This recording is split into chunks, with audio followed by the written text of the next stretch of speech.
Hello, this is Greg Kleven, host and moderator of this week's Sun Sports Show, featuring Nick Clark, one of our legendary sports editors, and John Sherman. And this segment's topic will be the Division I signings. I think we'll stick to football, but maybe we can throw in a few other athletes if you have those. But there are some big names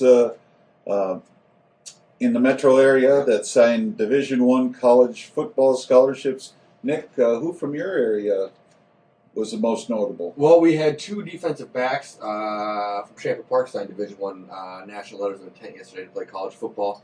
A.J. Van Voorhis is heading to North Dakota State University, and Zerrick Fuller will play next year at Northern Iowa. Those two schools both do good recruiting jobs, don't they? Yeah, they do, and they really hit Minnesota hard, and that's kind of becoming a common theme. You can see it, and it's, you know, in a state like Minnesota where there's only one Division I football school, you see a lot of these other schools come in here and try to get some of these kids.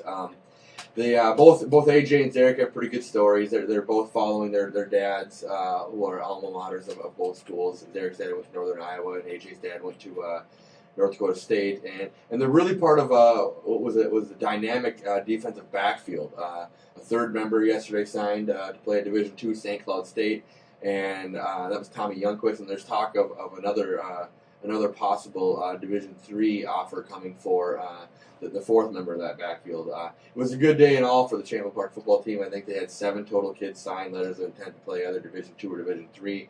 I know of 2 others at the top of my head that are going to play Division III next year at Wisconsin River Falls, and also Ed Cotton, who was a senior on last year's team, was a freshman this past season at Concordia of St. Paul, is transferring. He's going to walk on to the University of Minnesota and play with his best friend, Sam Maresh. So, yeah, it was a big day at Champlin. They had all the get up, you know, the breakfast and all the cameras, and the parents were there, and it was really neat to see. Speaking of Maresh, give us a quick update on the linebacker. Well, it's interesting you say that, because I asked Mike Corton yesterday, Champlin Park's head coach, if he had heard anything, and all things to go. He's enrolled in classes, and he's working out, and he's going to play spring ball and play in the spring game, and he's really kind of been thrown into this class that the university signed yesterday as almost one of those guys, as an incoming freshman.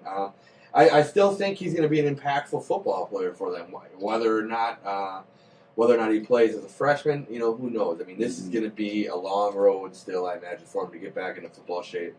But you know, it's good to see him back. You know, just to hear that he's back out there playing, and you know, I see his dad every once in a while. It's almost like he had a redshirt season, even though he didn't play. Yeah, in a way, yeah, it was almost like he got injured. Another year to mature and.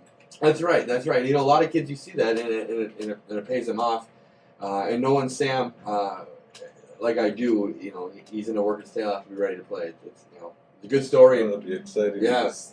To see the follow-up on the Maresh story for next fall. John, from your area, who are some of the Division I signings that caught your eye? Well, the biggest one, I think, Greg, is the signing of Taylor Nelson, the Minnetonka tight end.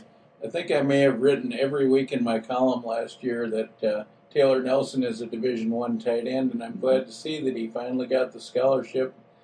North Dakota State University is a lucky school. Boy, they're Landon Taylor. Tremendous recruiting job in Minnesota. Well, they are doing a tremendous job, and Taylor's going to step right in. I think he's about 6'5", about 230 pounds, great hands, good speed.